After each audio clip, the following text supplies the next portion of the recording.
बहुत अरसे बाद मैंने नोएडा में शो किया है और मेरा ऑफिस सारा कामकाज यहीं पे नोएडा में होता है, लेकिन हाँ, नोएडा में शो बहुत कम कर पाता हूं, आना जी सीपी कैनॉट प्लेस वो जगह है, वहां शो तय है, वहीं पे होता है। अगर दिल्ली में हूं तो वहीं पे करता हूं शो, वहीं आना होता है। आपका नाम क्या है? हाँ जी, कीर्ति। और आपका? शिवानी। तो कैसे इधर कैसे आना हो गया? आपकी आवाज सुनकर। आवाज सुन के? अच्छा, सुरीली। सुरीली आवाज तो सुरीली नहीं है, लेकिन हाँ ठीक है, आपको अच्छी लगती है तो बहुत बढ़िया, शुक्रिया, थैंक यू सो मच। अगर उसमें कहीं कोई सुर नजर आ गया तो मेरे लिए तो बड़ी बात है। थैंक यू सो मच, बहुत बहुत शुक्रिया। जी, कुछ कहना चाह रहे थे आप बहुत देर से? मैं कह रहा था, इन लोगों ने सेंटेंस के अंदर एक इंडिया जो लिखा हुआ है सब जगह पे, इंडिया INDA लिखा है, डॉट वॉट नहीं है उसमें। आप किसी सेंटेंस पे डॉट मार देते हो तो यानी खत्म कर देते हो उसको। इन्होंने आई को खत्म कर दिया। उन्होंने नहीं लिखा। नहीं, जिसने भी लिखा ये इंडिया लिखे ही है, INDIA डायरेक्ट लिखे, कुछ नहीं हटाए, बहुत अच्छा लगेगा। अब एक्सप्लेन कर, I dot N dot, what is this nonsense? अच्छा, व्हाट इज दिस नॉनसेंस? जी हाँ, बिल्कुल मैं समझ गया, बात आपकी समझ गई। कहां से आना हुआ साहब? फिल्म सिटी से। फिल्म सिटी से? अरे बिल्कुल मेरे बगल में। हाँ जी, 16A। क्या नाम साहब आपका? नैन सिंह रावत। नैन सिंह रावत। नैन सिंह, आप कहाँ काम करते हैं आप? Penguin publication.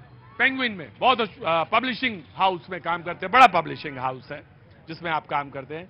बहुत बहुत स्वागत है आपका। तो आप नोएडा में ही रहते हैं? जी, नोएडा में। हाँ, ज्यादातर लोग नोएडा में जो काम करते हैं वो नोएडा में ही रहते हैं। मैं भी आपके पास आ रहा हूं, तो यहां मेरा कमाना होता है, इसलिए मुझे मन भी ज्यादा बातचीत का है। मैं आया, 2 मिनट दीजिए मुझे। प्रधानमंत्री ने एक इंटरव्यू दिया, ग्रुप को दिया, moneycontrol.com, जिसको कि आप कल सुबह 7:30 बजे न्यूज 18 इंडिया पे देख सकते हैं पूरा।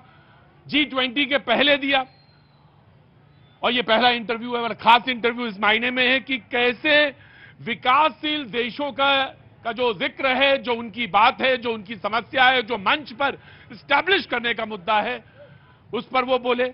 हम कैसे गौरवान्वित महसूस कर रहे हैं, उस पर बातचीत की है। पॉलिटिकल एडिटर हमारे अमिताभ सिन्हा जी मौजूद हैं, और जो इंटरव्यू है बहुत खास है, कई मायनों में खास है। ग्रुप एडिटर राहुल जोशी जी ने लिया, और कई मामलों में वो बहुत खास है। पूरी हमारे सारे नेटवर्क के सारे सीनियर्स वहां पे मौजूद थे प्रधानमंत्री के साथ। और नेटवर्क 18 को ये एक्सक्लूसिव इंटरव्यू है। तो मुझे लगता है प्रतीक, इसमें 4 संदेश हैं। जी, जिस भीड़ के साथ आप बात करते हैं, हर रोज बात करते हैं, और मैं बिल्कुल, आपने सही शब्द का जो रोक दिया, काम करते हैं हम तो इन्हीं के साथ रहता हूं। लोगों के साथ ये हमारे पास नहीं आते, आप लोगों के साथ ही रहते हैं हमेशा। ये तो मैं प्रतीक, भीड़ से आप अलग नहीं हो। जी, प्रधानमंत्री ने इसी जनता का जिक्र किया उस इंटरव्यू में। उन्होंने कहा है कि इन्हीं लोगों की जो क्षमताएं हैं, इन लोगों की जो कैपेसिटी बिल्डिंग है, उसी की कायल अब पूरी दुनिया हो रही है। इसी के कारण दुनिया भर में भारत का मान बढ़ रहा है। और दूसरी चीज, तो दुनिया भर के जो गरीब देश हैं, उनकी आवाज भारत बनता जा रहा है, इसीलिए भारत का मान बढ़ रहा है। चाहे अफ्रीका के गरीब देश हो, वहां खाद्य संकट कैसे दूर हो। अगर जैसे कोई इकोनॉमी, अगर फ्रीबीज देने की बात लोग करते हैं, कई लोग, अगर फ्रीबीज के चलते कैसे अर्थव्यवस्थाएं बर्बाद हो रही हैं, इसका जिक्र है, प्रधानमंत्री कैसे उसको रोक रहे हैं। लेकिन सबसे अहम बात है, वो 2014 में जो प्रधानमंत्री ने कहा था, सबका साथ सबका विकास, उसमें 2 लाइनें और जोड़ी थी, सबका प्रयास और सबका विश्वास। उसी रास्ते पर वो दुनिया के देशों को जोड़ने निकले हैं। मुझे लगता है इस चारों देशों पर, दुनिया के गरीब देशों को जोड़ने का, उनकी आवाज बनने का प्रधानमंत्री ने हमारे चैनल से बात की है, तो ये इंटरव्यू देखना बनता है। जी बिल्कुल बनता है। कल आप 7:30 बजे उसको देख सकते हैं न्यूज 18 इंडिया में। प्रभात जी ने कहा था कि आज का मुद्दा ऑफ कोर्स मैं आ रहा आपके पास, आपका मुद्दा आपके पास खुला हुआ है। मैं बिल्कुल, आप ये मत सोचिएगा मैं दिमाग से उतर जाता, 5 साल वाला नहीं हूं मैं। मुझे बिल्कुल ध्यान रहता है कि मैं किससे बात छोड़ के आया हूं, मैं वहीं से शुरू करूंगा जहां मैं खत्म करके कॉमा लगा के आया हूं। तो आपके पास मुद्दा खुला हुआ है, आप जहां से बात शुरू करना चाहें आप करें। मैंने जहां का जिक्र शुरू किया था, भारत इंडिया, इंडिया भारत, इसके जिक्र से शुरू किया था। कहां से रेफरेंस आया था, और अभी कोई सरकारी इस पर कोई मतलब कहना चाहिए कि दस्तावेज नहीं है, लेकिन हां ये जिक्र है, क्योंकि इस मीडिया की पेरिफेरी में आ गया तो जिक्र है। और प्रधानमंत्री ने जो कहा बात, वो उस पर भी आप जिक्र कर सकते हैं, जिसका इंटरव्यू की जिक्र था।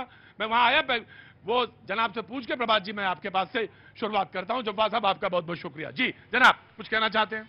नहीं, बस थैंक यू, आपको बड़े फैन है। इतने अच्छे लोग कभी मिलते नहीं है मुझे जो कहना सिर्फ थैंक यू सो मच, क्योंकि बात का जिक्र आगे। बहुत बढ़िया, शुक्रिया, थैंक यू सो मच, बहुत बढ़िया बात। जी, मैं जरूर प्रधानमंत्री जी का इंटरव्यू देखना चाहूंगा। जरूर देखिए, 7:30 बजे देखिए न्यूज 18 इंडिया पर। पिछले 9 वर्षों से बड़ा इंतजार था हम लोगों को कि प्रधानमंत्री जी कुछ तो बोले मीडिया में आके। अब कब तक आम कैसे खाते हैं, पर्स रखते हैं कि नहीं, ऐसी बातें होती रहेंगी, क्योंकि मीडिया का भी एक सम्मान है, इसलिए मैं देखूंगा जरूर। बात प्रधानमंत्री जी को करनी चाहिए। हाँ बिल्कुल, रोटी दाल की। और जो भारत की बात करी और इंडिया की बात करी, इंडिया के नीचे एक लाइन लिखा है, जुड़ेगा भारत जीतेगा इंडिया। कहां कहां से हटा दोगे यार, किस किस को हटाओगे? कल हाँ न्यूज 18 इंडिया भी है, अब इंडिया इसका भी नाम बदलना पड़ेगा, दिक्कत ये हो रही है।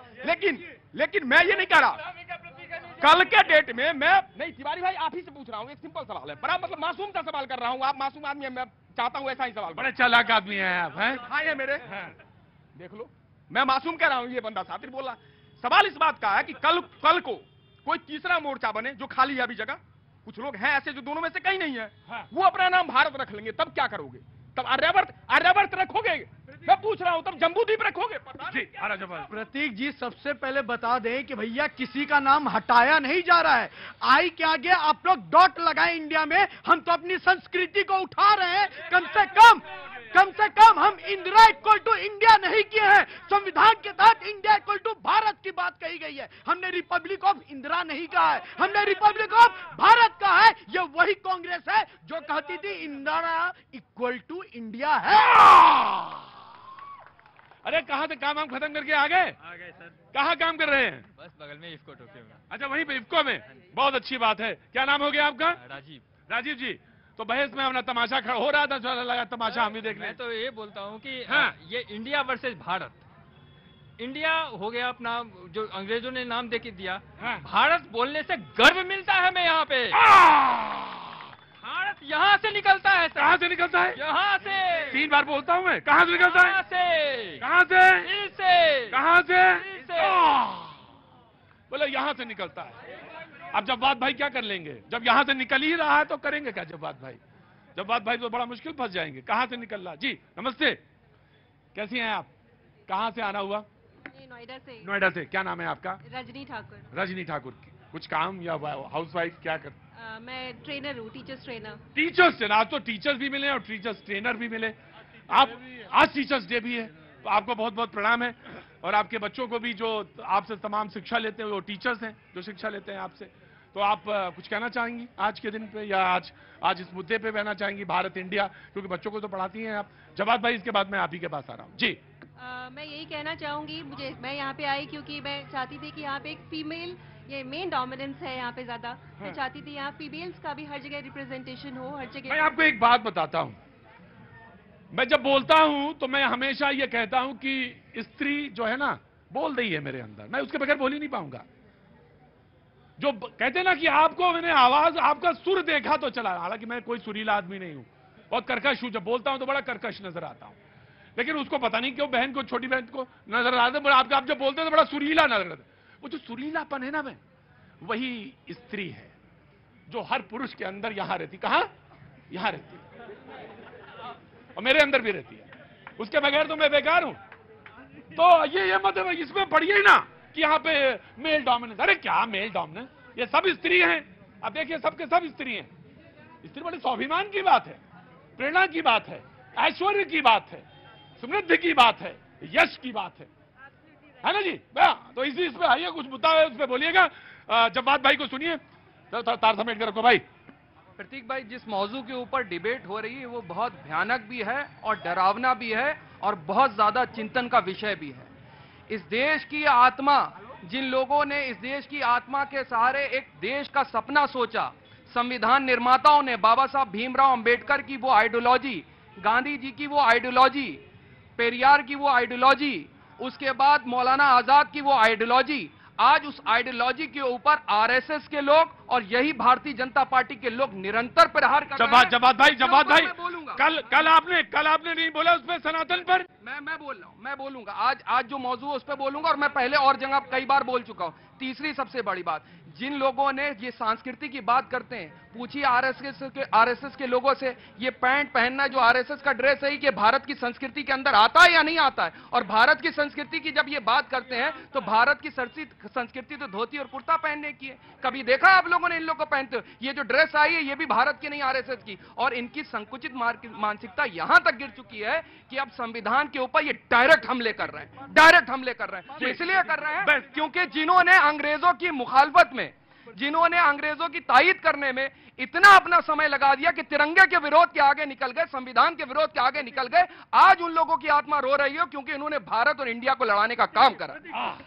आत्मा उनकी रो रही है जिनको लग रहा है 24 में सत्ता जा रही है, हमारी कोई आत्मा नहीं रो रही। और एक इंपॉर्टेंट बात, एक मिनट प्लीज, 5 सेकंड मुझे कंप्लीट करने दीजिए। इन्होंने कहा संविधान, आर्टिकल 1 इसी संविधान का हिस्सा है जिसके तहत इंडिया इक्वल टू भारत है। और एक बात, इन्होंने आरएसएस पे कहा, इन्होंने आरएसएस की बात कहा। आरएसएस का स्लोगन है नमस्ते सदा वत्सले मातृभूमि त्वया हिंदू भूमि सुगम वर्धितो हम, अर्थात हे मातृभूमि, तुमने जो मुझे जीवन दिया है मैं तुम्हें सत नमन करता हूँ भारत माता तुझे। और संविधान के तहत भारत